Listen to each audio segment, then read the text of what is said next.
two men. Hey everybody, it's me, Rick Acosta, the Dodger Card Collector, coming to you with another video. Today is Friday, June 7th, and I have just come home from the Long Beach Card Show, which is the reason I decided to make a quick video, because I had a very fun day, a very good day, and it's just one of those good days as a collector when you buy stuff and you come home with stuff that you're happy with. So wanted to tell you a little bit about the show, show you some of my pickups from the past few weeks, along with what I picked up at the card show. Wanted to talk to you first a little bit about the show, as for local people, especially if you're in the LA area, Orange County area, this is a really good vintage show. And I was walking around today when I go to this show is every 3 months. So we're having the show right now. Let me give you some basic details. The show is Thursday, Friday, and Saturday.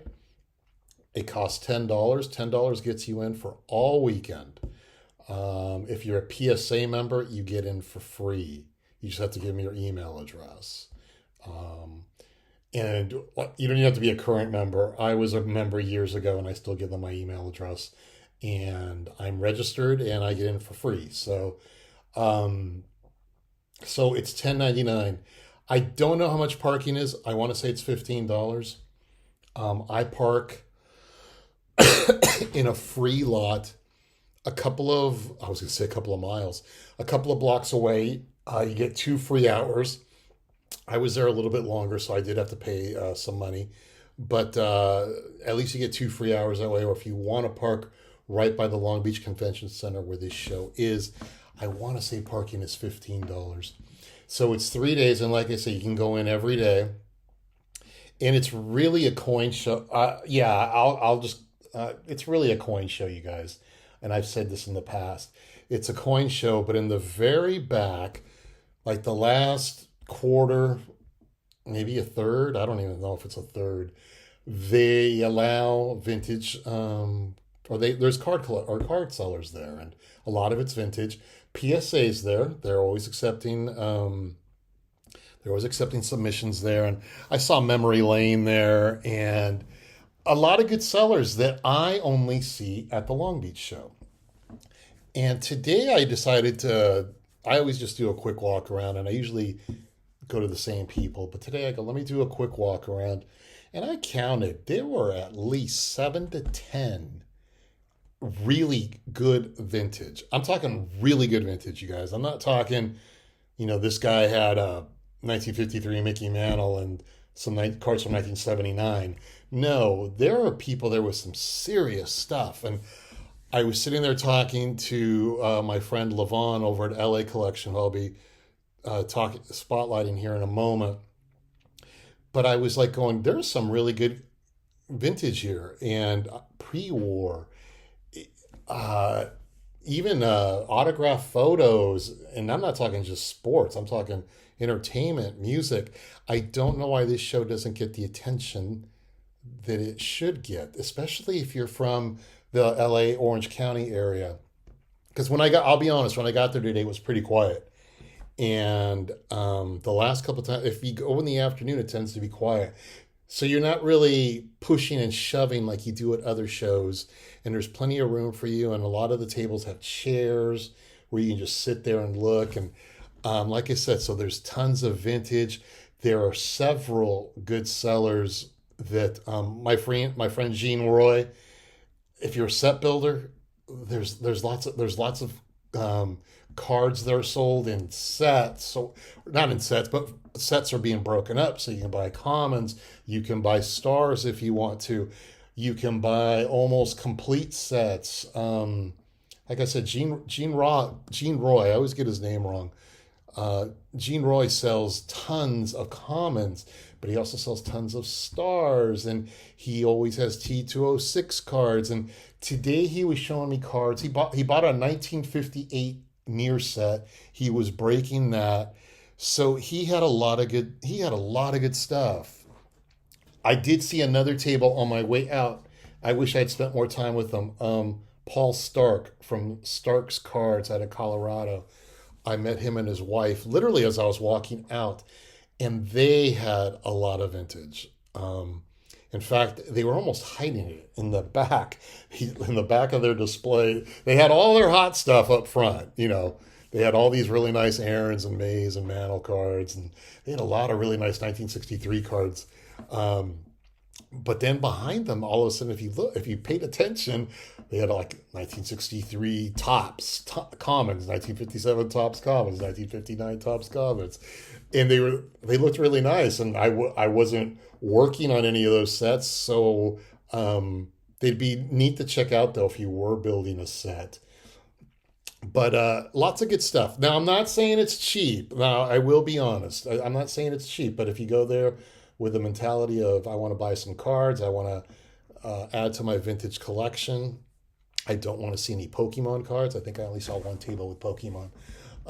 There's even some modern stuff there.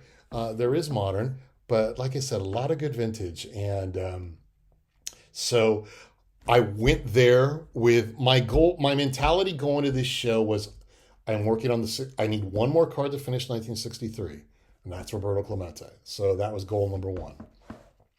Second goal, if that failed, was I need 8 more cards for 1968. I was hoping to find 4 of them. And then 1968 Topps Game, I need 5 of them. I was hoping to just find 1. So between those 3 sets, my want list was down to 14 cards. And I said, I want to come home with that set, with that want list down under 10. I wanted to come home with 9, or I wanted to knock that want list down to 9. That was my mentality. I failed literally. I did not find. I don't get me wrong. I did find Roberto Clemente cards from 1963. Just wasn't right for me at the moment. Didn't find the 68s that I wanted to. I did end up picking up a couple of the 68 Topps Game. So that left me looking for 1961 high numbers. As I've mentioned in the past, I'm building the 7th series, which is for 1961, which is what? Card numbers 507 to 589. And I think 523 through 589 are considered high numbers. So I was looking at that, but the one table I was at that did have 61 high numbers, they were literally asking $30 a card, and that wasn't in my frequency today. So stayed away from there. And that was part of the plan, was hoping that they'd have something, but they didn't. I asked if they had 1950 Bowman, and they didn't. Oh, no, they did. Take that back. I apologize. They did, but again, the price was a little bit more, quite a bit more than what I'm used to spending. So I decided to keep looking around. I walked over to Marion's table, Mariah Cards. Those in the California area know her. In the SoCal area, I should say. She had good stuff too, as always. She had her vintage going. Went there. I go, do you have a 63 Clemente? And she said, beat up. It's a beat up card. You don't want it. Asked her for 68 May, 68 Aaron. No luck. I did find a 68 Topps Bob Gibson card, but again, I thought she had few. They were just too much from compared to what I was seeing on eBay. So she had some good cards to look at, and if you're going just to look at cards, this is a really good show. I mean, like I said, Bob from the ninth inning was there. He had his great artillery of cards. He had a really nice 1968 combo card that I would need of Mickey Mantle, Harmon Killebrew, and Willie Mays. And if I hadn't done the deal that I did, I might have gone back to him. But once I made the deal that I'm going to show you in a moment, I just said next time, because yes, I am on a budget. There was another really good seller, and I'm going to get his name wrong, and I do have his card somewhere. I want to say it's J&D Sports Cards. They have a lot of good stuff. I mean, I'm talking serious pre-war. So got to check out some of the cards over at Memory Lane. They were there, so I got to see some of their cards that are up in the new auction. Definitely not a disappointment. I don't take much video, you guys, because I'm kind of living in the moment and I just want to focus on the show and be able to tell you guys. And you guys see these cards in a lot of other videos. So I tended to stay away from that. So finally I was walking around and there was one table I was saving for the end on purpose. And I don't know if he's watching, but that was Levon from LA Collection. And I met Levon a couple of years ago at the Long Beach show, and I see him at a few shows. He's a wonderful guy. And I wanted to save him for last because he has really good stuff. And two, I love talking to him. And he has a table where I could just sit there. In fact, I felt like I spent a couple of hours there today. Just because I was just sitting there, and that was kind of the anatomy of our deal and something I wanted to talk to you guys about. Now, I'm going to leave Levon's information in the description. I don't know if I don't think he makes YouTube videos anymore. He did have one once. He has an Instagram page. He has an eBay store. This guy, I shouldn't say this guy, but this guy who's a friend of mine, he has really good stuff. How good? I asked him, do you have any 1963 Topps Roberto Clemente? He took out 4 of them. He had 4 different ones, like one in a PSA 5, one in a PSA 7, one in a SGC 6, something like that. He took out 4 of them, and I was like, wow, okay. Then I think I asked him did he have a 1968 Topps Mickey Mantle? And he took out 4 of those, including a very nice 4. I don't know, I am looking for a Mickey Mantle, but I had my heart set on, as I made mention of this to Levon earlier, I go with a mentality that these are the cards I want. And my number one priority was trying to get Clemente. Let's say the 68 Mantle, that could have been 4th on my list. And for some reason, I was just like, yeah, you're 4th on my list. I'm not ready to go down there yet. So, but like I said, Levon has a lot of vintage Hall of Famers. He has a lot of pre-war, a lot of T206, a lot of T205 gold border. Like I said, since I spent a couple of hours there, he had a lot of people asking specifically about T206 and T205. But as I mentioned, he has the vintage baseball, he has basketball, he has football, and a lot of people. Plus, he's always buying. So if you're looking to sell your collection, check out Levon. So I sat there for a couple hours looking at cards. And one of the first things he said to me when he saw me, and you guys might remember, I made him a remark after the Pasadena show, that Levon had a 1950 Bowman Yogi Berra. And he showed it to me, and I liked it. And I was just kind of like, that day I was like, I'm really not in the mood to spend this type of money. And he told me what price he would give it to me at. And I was like, that's good to know. So when I got home, I know that Levon has an eBay store, so I put that 1950 Yogi Berra on my watch list just to see if he had sold it. I knew it would come off my watch list. So I was kind of hoping he wouldn't sell it. And it's been a few weeks, and he hadn't sold it. And I went there today, and I was kind of like, I'm going to see Levon last. And I knew that 50 Bowman was in the back of my mind. And the first thing he says to me is, hey, I brought that 1950 Bowman Yogi Berra card you were looking at the other day. And I was like, oh, man. I was like, so he took it out, and I looked at the card, and it's a nice card. And he again showed me the price that he was selling and what he would give it to me for, and I was like, that's not it was a fair price. But I was still kind of hemming and hawing, and that's me. That's Rick Acosta. I'm kind of I'm complicated. I just sit there. And I kept looking at cards. Well, at his table while he took care of other people. I just sat there, and looking back on it, I was kind of laughing because if I wasn't interested in the card, I probably would have left. But I didn't. I just kept sitting there and listening to other people chime in. And then at that point, my new friend Mike, who I met at the Pasadena show, he shows up and we say hello and we start talking. And that's a guy I got to get on YouTube.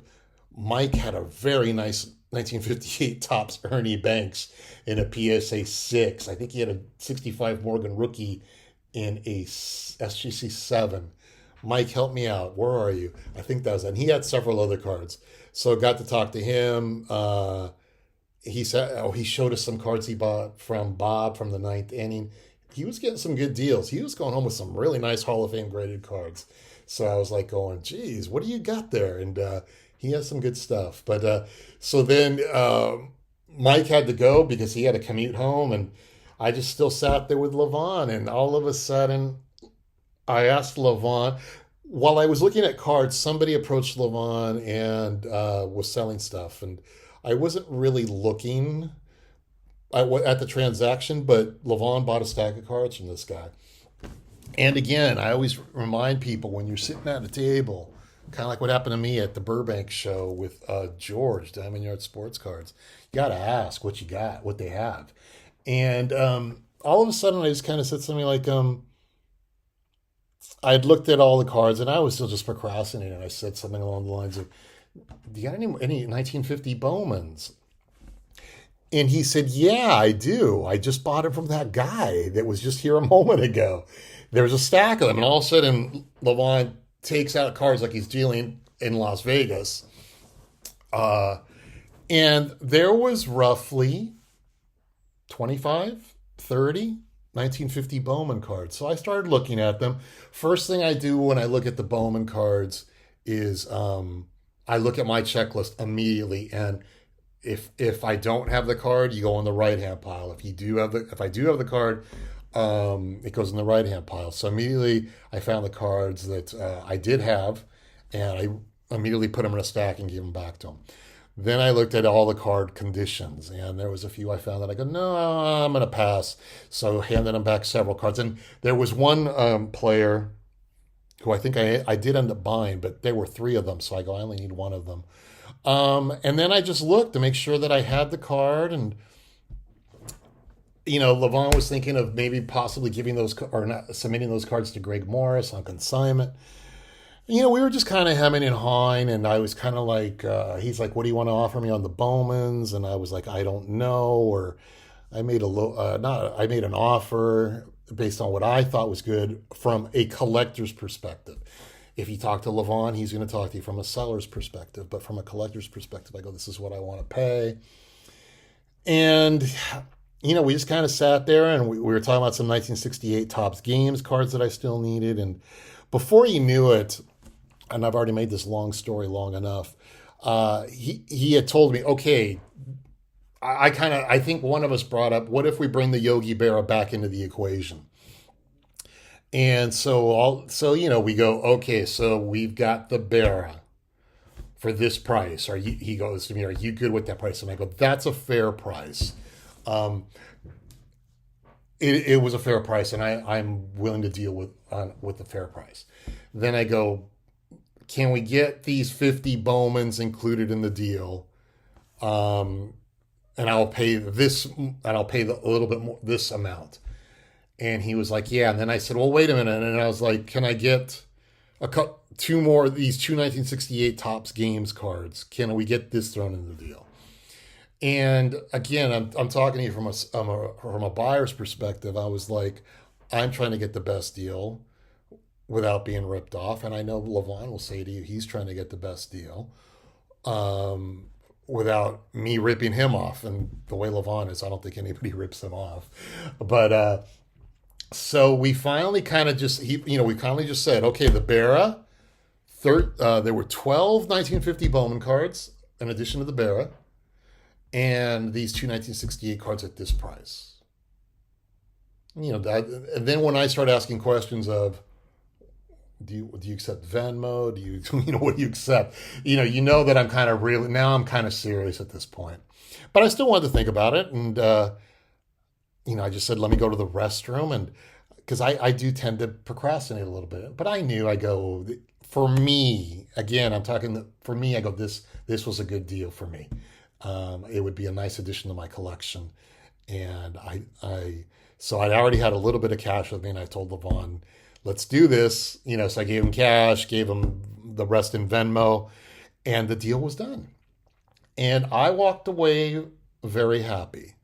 I always get a little nervous when I'm spending money on cards, and I think you should get nervous when you're spending money on cards.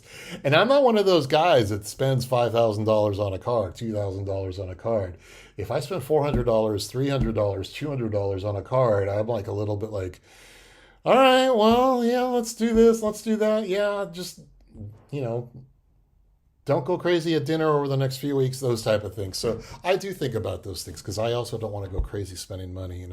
I was pleased that I was able to make a deal, and that was the anatomy of this deal that I'm about to show you guys. So I have been talking for 21 minutes. Let's show you guys some cards. All right, let me turn the camera around. Okay, so let's take a look at what I've got. The first few cards are pickups that have arrived in the last few days. I bought some 1968 cards from Greg Morse, and I decided to wait around for a couple of days to see if any other cards popped up, and I ended up buying a couple of 1961 cards, 7th series. First one is Jackie Brandt, the outfielder for the Baltimore Orioles. Card number 515. As I mentioned, this is 7th series, but it's not considered a high number. High numbers start at 523. Now, this guy is considered a high number, and that's Eddie Casco, of the Cincinnati Reds. I remember him more as the Red Sox manager in 1973. And this is card number 534. And in case you're wondering, 7th series, I have the all the All-Star cards and some other cards. I probably need about 38 more, I think it was. 38 more cards to finish the 7th series. So that's coming along slowly. Some more pickups from Greg Morris. I picked up a couple 1968 combo cards. The first one being Manager's Dream, Tony Oliva, Chico Cardenas, Roberto Clemente. And I did not have this card as a kid when I built the 68 set. So it's really exciting to get this one into my collection. And the next card I also did not have in my collection as a child, and that's the Bird Belters with Frank Robinson and Brooks Robinson. And this leaves me with 8 cards left to finish the 68 set. 8 cards. Something I hope to finish maybe in the fall. I still need the Ryan rookie, so that's going to be a little difficult. Next card I won on eBay earlier this week, and it arrived already in the mail today. And that's the 1934 Diamond Stars, 34 to 36 Diamond Stars Rick Farrell in a PSA 2. I love the look of this set. If I ever happen to pick up a Hank Greenberg and a Lefty Grove, maybe I'll consider starting a graded set. But until that day happens, I'll just kind of chip away at these cards one by one. But that's Rick Farrell. So those are my pickups from the mail. The rest of these cards I bought from Levon at LA Collection. Like I said earlier, I'll leave his info in the description because he definitely does sell online. First card is from the 1968 Topps game. That's Bill Freehan. And the next card is Frank Howard of the Washington Senators. So with these 2 cards, I am down to 3 cards for the 1968 game. Mickey Mantle, Willie Mays, and Hank Aaron. So I think, get some water here. I think the Mays I have a line on one. The Aaron won't be that difficult. The Mantle I'm noticing is a little on the pricey side compared to the rest of these cards. You know, when you're buying cards, some of these cards I have bought for $1. Some of these cards I bought for $3 to $5, and then all of a sudden you see a Mantle with a starting bid at $80. All right, so the remainder of these cards are from 1950 Bowman, the set that I'm supposedly not building, but I'm getting close to making official maybe someday that I am going to start it up. And here is Charles Deering, Charles Deering's the first card of the St. Louis Cardinals. Or is it of the Cincinnati Reds? Oh, it's the Cardinals. One thing I'm having issue with when I'm looking at these cards for this set is my eyes are not looking. When I find a card from this set, it is very hard for me to see the number here. So I met someone at Levon's table who had some type of lighted magnifier, which I've never used before. He showed me the one he bought. I went on Amazon, found it for $9, so I'll be taking that with me going forward to other card shows. All right, next up from the Philadelphia Athletics is Alex Kellner. Alex Kellner. There were 3 of these in the pile Levon gave me, and I only needed 1. So that's Alex Kellner. Next up, I know this card, somebody, I don't know if it was Terry, I don't know if it was Alex. They showed this card on their program, and I loved it the second I saw it. This is Ferris Fane, and he's jumping on the first base bag. This is what I like about the 1950 set. They just have really good detailed information, detailed backgrounds. I mean, look at that. It's an action shot. It's an action portrait. And that's Ferris Fane. Next up from the Cincinnati Reds, I believe. Yeah, that's Lloyd Merriman. Lloyd Merriman. And next card up is Pete Suter. Yeah, is it Pete Suter? Yeah, Pete Suter from the Philadelphia A's. And then next up is Al Kozar. Al Kozar. That's another good shot. I like the background there of the stadium.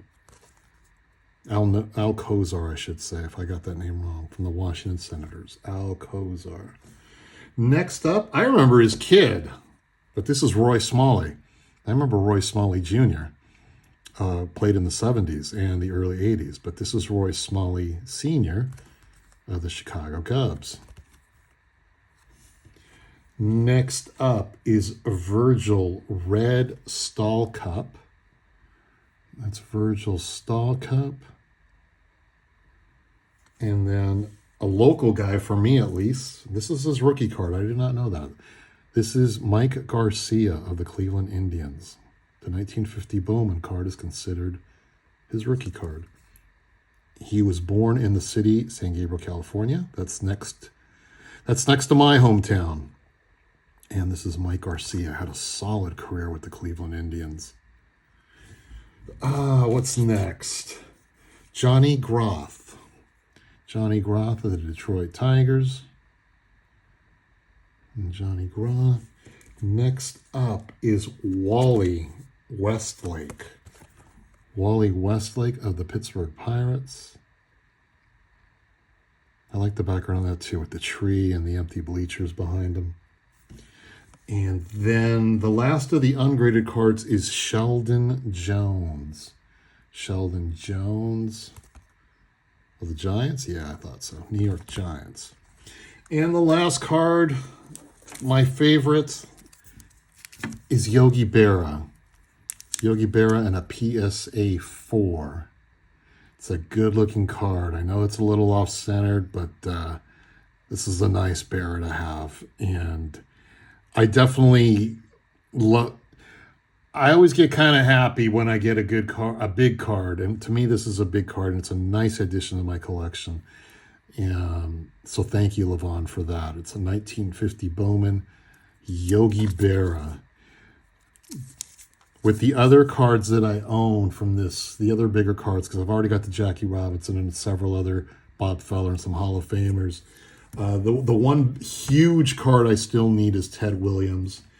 Then a little lower than that would be someone like Warren Spahn or Larry Doby. But this is probably turning into a set that I'm gonna start building, because I currently have almost 25% of the set, and I have a lot of the bigger cards. So that's Yogi Berra. But again, it was a fun day at the show. Thank you so much. We'll talk to you guys all next time. Take care. It's a beautiful day.